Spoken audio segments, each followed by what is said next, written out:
Revista Portavoz de la Gracia, narrado por Samuel Andrés Chaparro Sandoval, con permiso de Chapel Library.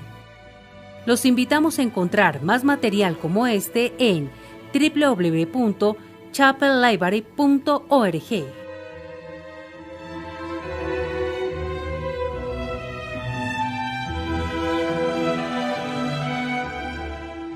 Obstáculos principales en la formación de los hijos para Cristo. John Angell James, 1785-1859. El hecho de que en muchos casos los métodos usados por padres de familia cristianas para lograr el bienestar espiritual de sus hijos no tienen éxito es una triste realidad comprobada por abundantes evidencias que se siguen acumulando. No estoy hablando de aquellas familias donde no existe la piedad doméstica, ni la instrucción, ni un altar familiar, donde tampoco se oyen las oraciones familiares, ni las amonestaciones de parte de los padres. Esta negligencia cruel, maligna, mortal, de los intereses inmortales de los hijos sucede en familias que profesan ser cristianas. Inconstancia monstruosa, sorprendente abandono de sus principios. Con razón, los hijos se desvían. Esto es fácil de explicar. Algunos de los peores inmortales que conozco han venido de tales hogares.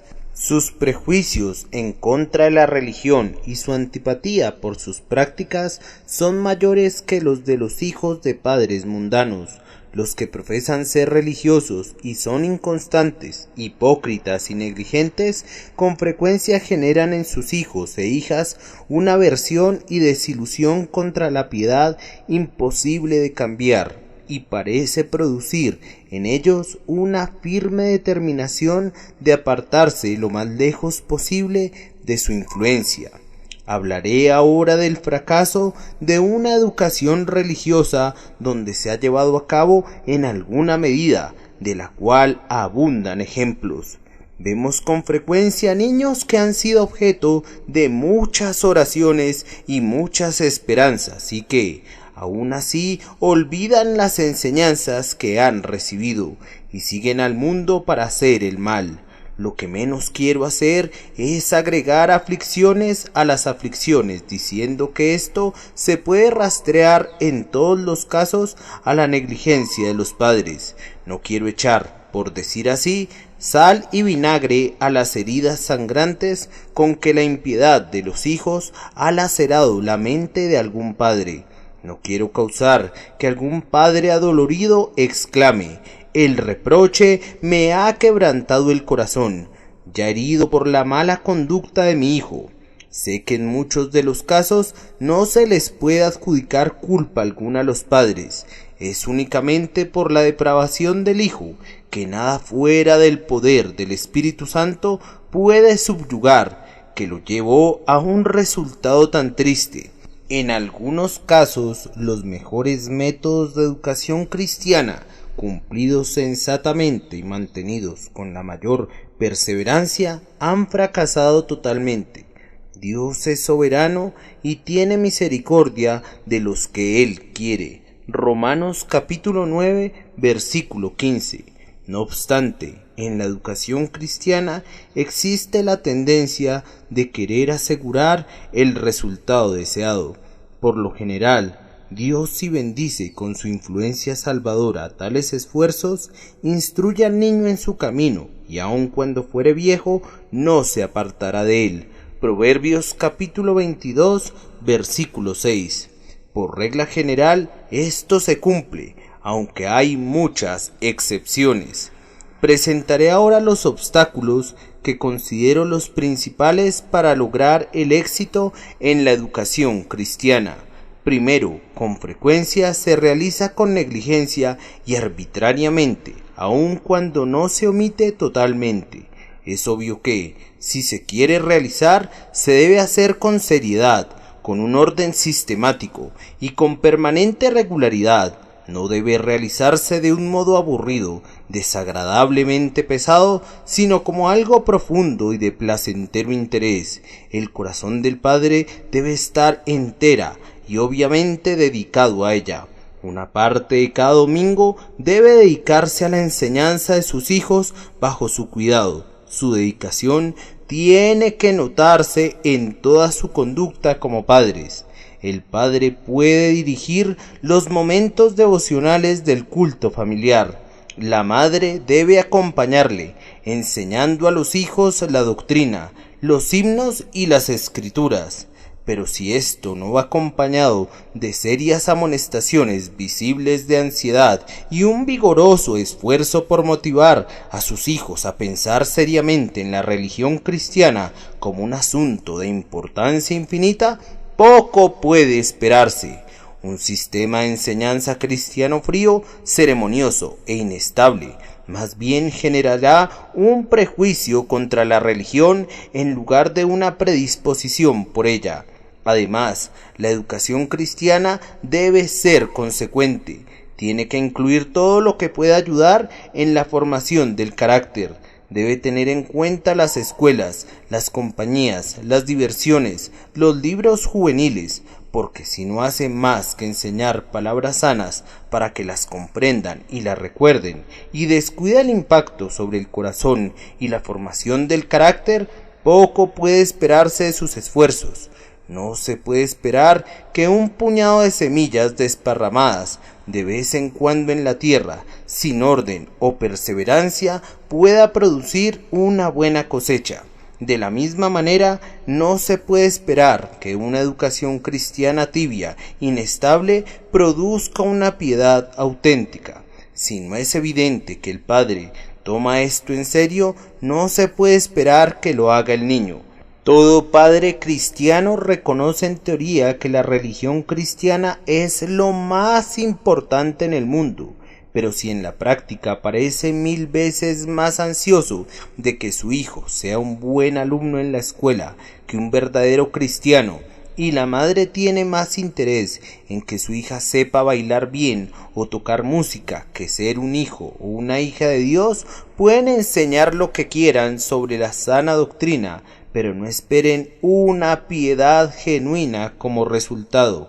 Esto puede esperarse únicamente donde se enseña e inculca como lo más indispensable.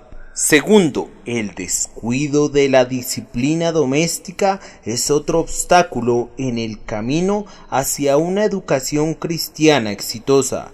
Los padres son investidos por Dios con un grado de autoridad sobre sus hijos que no pueden dejar de ejercer sin ser culpables de pisotear las instituciones del cielo.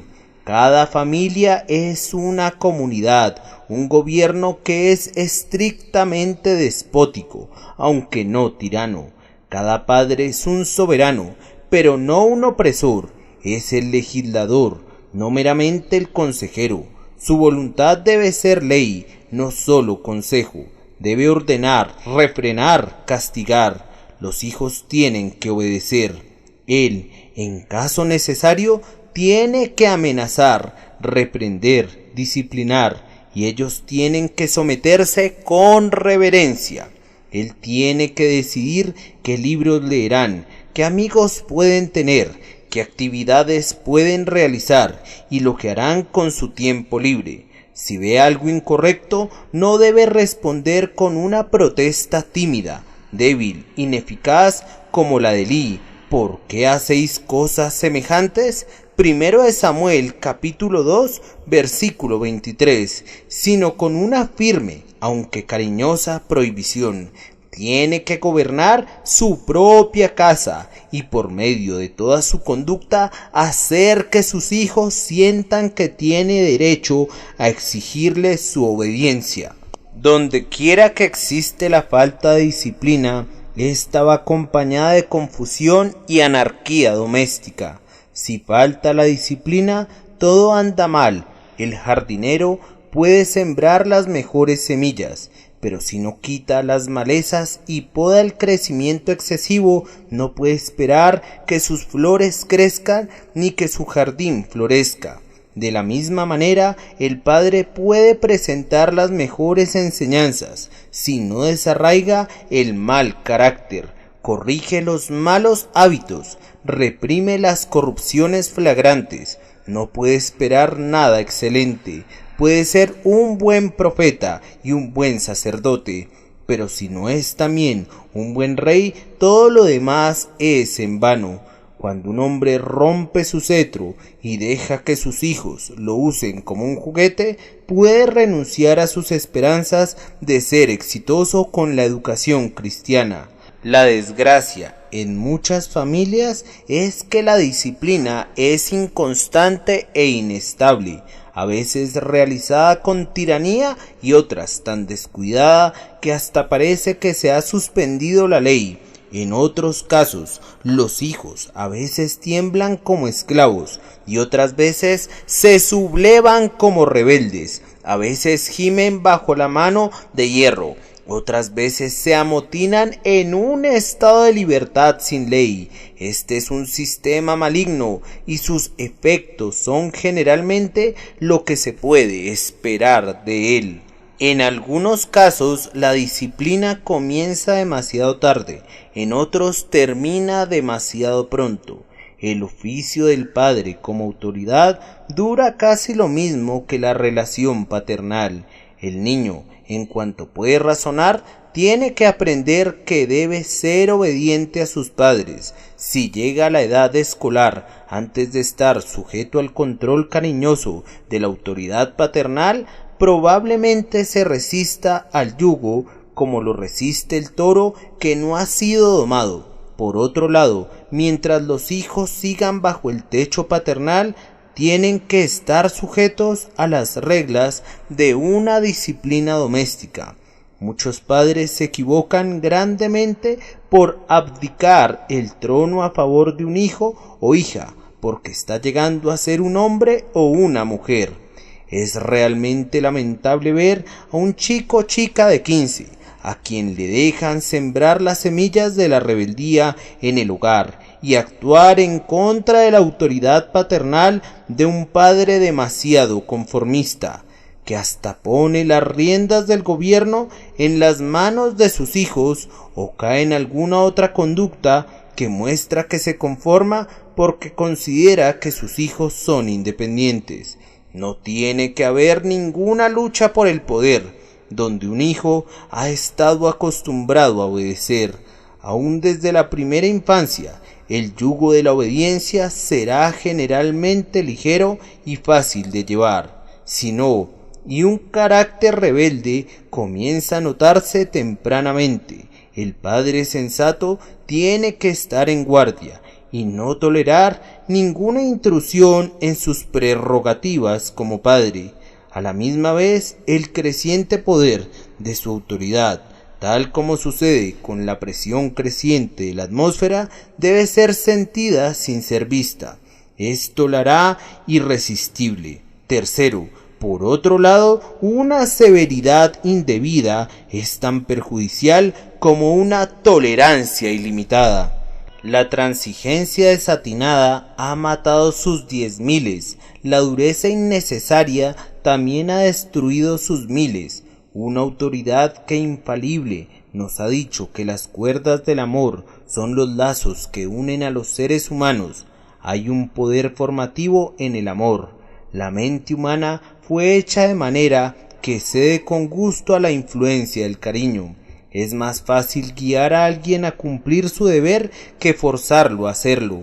El amor parece un elemento tan esencial en el carácter paternal que hay algo repugnante, no solo en un padre cruel, en un padre hiriente o severo, sino también en un padre de corazón frío. Estudie el carácter paternal como lo presenta ese exquisitamente conmovedor retrato moral que es la parábola del hijo pródigo. No se puede esperar que la formación cristiana prospere cuando un padre gobierna enteramente por medio de una autoridad fría, estricta, mísera, meramente con órdenes, prohibiciones y amenazas, con el ceño fruncido sin suavizarlo con una sonrisa. Cuando el amigo nunca está combinado con el legislador, ni la autoridad modificada con amor, cuando su conducta produce solo un temor servil en el corazón de sus hijos en lugar de un afecto generoso, cuando le sirven por temor a los efectos de la desobediencia, en lugar de un sentido de placer en la obediencia, cuando en el círculo familiar temen al padre porque parece estar siempre de mal humor, más bien que considerarlo el ángel guardián de sus alegrías, cuando aún alguna acción accidental desata una tormenta o las faltas producen un huracán de pasiones en su pecho, cuando los ofensores se ven obligados a disimular o mentir con la esperanza de no ser objeto de las severas correcciones que enterarse de ellas siempre generan en sus padres, cuando se hacen interrupciones innecesarias a los inocentes momentos de diversión, cuando de hecho no pueden ver nada del padre pero todo del tirano. La formación cristiana no puede prosperar en un ambiente así, de la misma manera como uno no puede esperar que una planta tierna de invernadero prospere en los rigores de una helada eterna. Es inútil que un padre así pretenda enseñar bíblicamente. Enfría el alma de sus alumnos, endurece sus corazones, los prepara para que corran con premura a su ruina en cuanto se hayan librado del yugo de su esclavitud y puedan dar rienda suelta a su libertad, que expresan con una gratificación descontrolada. Por lo tanto, los padres deben combinar su conducta de legisladores con la de amigos, atemperar su autoridad con gentileza. Deben actuar de tal manera que los hijos lleguen a la convicción de que su ley es santa y sus mandatos santos y justos y buenos, y que ser gobernados de esta manera es ser bendecidos. Cuarto, la conducta inconstante de los padres mismos es frecuentemente un obstáculo poderoso para obtener el éxito en la educación cristiana. ¿Cómo, pues, tiene que ser la influencia del ejemplo de los padres? Ahora bien, como me estoy dirigiendo a padres de familia cristianos, doy por hecho que demuestran en alguna medida la realidad de la religión cristiana. Los hijos pueden captar algo de esta en la conducta de sus padres, pero cuando ésta incluye tantas pequeñas contradicciones, tal bruma de imperfecciones, que poco aporta a que formen una buena opinión o que la estimen más. En algunos cristianos hay tanta mundanalidad, tanto conformarse a las necedades de moda, tanta irregularidad en la piedad doméstica, tantos arranques de ira que nada tienen de cristianos, tanto dolor inconsolable y quejas lastimeras bajo las pruebas de la vida, tantas frecuentes actitudes negativas hacia sus hermanos cristianos, que sus hijos ven a la religión como algo sumamente desagradable. La consecuencia es que rebaja su opinión de la piedad o inspira en ellos puro disgusto.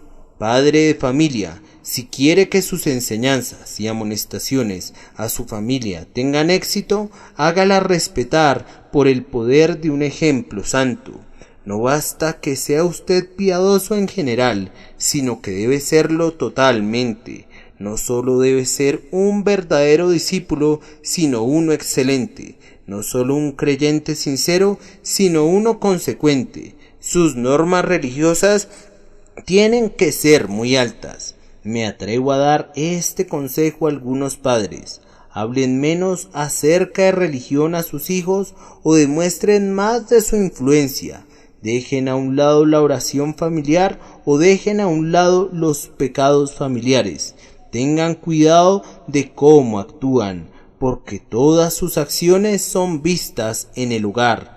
Nunca hablen de la religión cristiana si no es con reverencia. No se apuren en hablar de las faltas de sus hermanos cristianos. Cuando se presente el tema, que sea en espíritu caritativo hacia el ofensor y de un decidido aborrecimiento por la falta.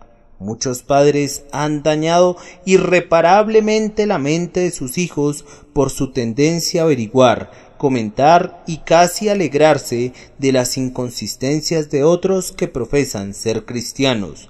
Nunca pongan reparos triviales ni traten de encontrar faltas en las actividades de su pastor. En cambio, elogien sus sermones a fin de que sus hijos quieran escucharlos con más atención. Guíe sus pensamientos hacia los mejores cristianos. Destáqueles la hermosura de una piedad ejemplar. En resumen, en vista de que su ejemplo puede ayudar o frustrar sus esfuerzos por lograr la conversión de sus hijos, considere el imperativo: debéis andar en santa y piadosa manera de vivir. Segunda de Pedro capítulo 3 versículo 11.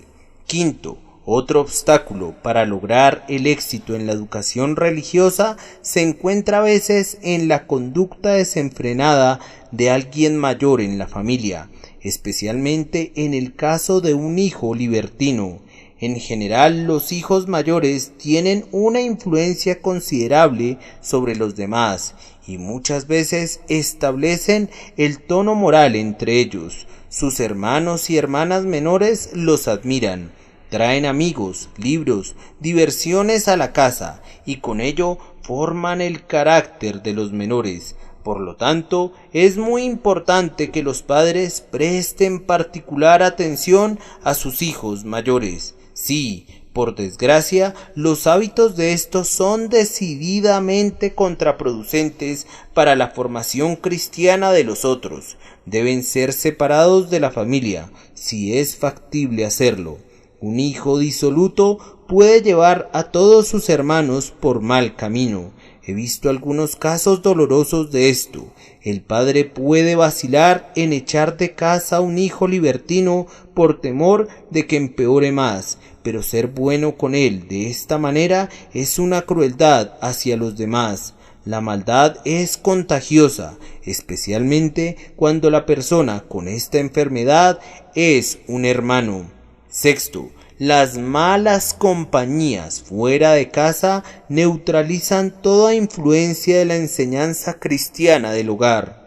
El padre creyente tiene que mantenerse siempre atento para vigilar las amistades que sus hijos tienden a tener. He dicho mucho a los jóvenes mismos sobre este tema en otra obra, pero es un tema que también concierne a los padres. Un amigo mal escogido por sus hijos puede dar por tierra todo lo bueno que usted está haciendo en su casa. Es imposible que usted sea demasiado cuidadoso en esto. Desde la primera infancia de sus hijos, anímelos a verlo a usted como el seleccionador de sus compañías. Enséñeles la necesidad de que usted lo sea y forme en ellos la costumbre de consultarlo en todo momento. Nunca aliente una amistad que difícilmente tenga una influencia positiva en el carácter cristiano de ellos. Nunca como ahora ha sido necesaria esta advertencia. Las instituciones cristianas de ahora acercan al Evangelio a los niños y jóvenes que a ellas asisten, pero aún en el mejor de los casos es demasiado pretender que todos los amigos activos en la escuela dominical, grupo juvenil, etc., sean amigos adecuados para nuestros hijos y nuestras hijas. Séptimo, las divisiones que surgen a veces en nuestras iglesias y que causan enemistad entre cristianos tienen una influencia muy negativa sobre la mente de los niños y jovencitos. Ven en ambas partes tanto que es contrario al espíritu y carácter distintivo del cristianismo, y ello tiene un impacto tan profundo sobre sus opiniones y sentimientos acerca de una de las partes que su atención deja de centrarse en lo esencial de la religión cristiana o brota un prejuicio contra ella. Considero esto como una de las consecuencias más dolorosas y malas de las controversias en la Iglesia. Por último, el espíritu de independencia filial, sancionada por las costumbres, sino las opiniones de esta época, es el último obstáculo que mencionaré sobre el tema de lograr buenos resultados en la educación cristiana. la tendencia demasiado aparente en esta época de aumentar los privilegios de los hijos por medio de reducir la prerrogativa de sus padres no es para bien de unos ni de otros. La rebeldía contra una autoridad constituida correctamente nunca puede ser una bendición. Todos los padres sabios, junto con todos los niños y jóvenes sabios, coinciden en que la autoridad paternal es una bendición. Algunos chicos precoces pueden sentirla opresiva, pero otros, cuya madurez es más natural y lenta, reconocerán que es una bendición. Los hijos que sienten que el yugo de los padres es una carga, raramente consideran a Cristo como un beneficio. Mis queridos amigos, pienso que estos son los obstáculos principales para lograr el éxito en los esfuerzos que muchos hacen para lograr la formación cristiana de sus hijos. Considérenlos seriamente y, habiéndolo hecho, procuren evitarlos. A la vez, no descuiden ninguno de los otros medios que promueven el bienestar, reputación y utilidad de ellos en este mundo. Concéntrense en emplear sus mejores energías para poner en práctica un plan bíblico y sensato de educación religiosa. Tomado de Christian Father's Presents to His Children, el regalo del padre cristiano a sus hijos, reimpreso por Soli Deo Gloria, una división de Reformation Heritage Books. John Angell James, 1785-1859, pastor congregacional inglés, autor de Female Piety, A Help to Domestic Happiness, an Eastern Ministry, Piedad Femenina, una ayuda para la felicidad doméstica, un ministerio serio, y muchos otros. Nacido en Blandford, Inglaterra.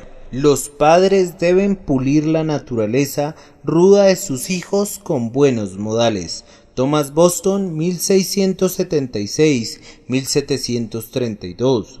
Vivimos en una época que se caracteriza por su irreverencia y, en consecuencia, el espíritu de anarquía, que no tolera ninguna clase de restricciones y que anhela librarse de todo lo que interfiere con la libertad de hacer lo que se le dé la gana, envuelve velozmente a la tierra como una gigantesca marejada. Los de la nueva generación son los ofensores más flagrantes, y en la decadencia y desaparición de la autoridad paternal tenemos el precursor seguro de la abolición de la autoridad cívica. Por lo tanto, en vista de la creciente falta de respeto por las leyes humanas y el no querer dar honra al que honra merece, no nos asombremos de que el reconocimiento de la majestad, la autoridad y la soberanía del Todopoderoso vaya desapareciendo cada vez más, y que las masas tengan cada vez menos paciencia con los que insisten en dar ese reconocimiento. A.W. Pink, 1886-1952. Revista Portavoz de la Gracia, narrado por Samuel Andrés Chaparro Sandoval, con permiso de Chapel Library. Los invitamos a encontrar más material como este en www.chapellibrary.org.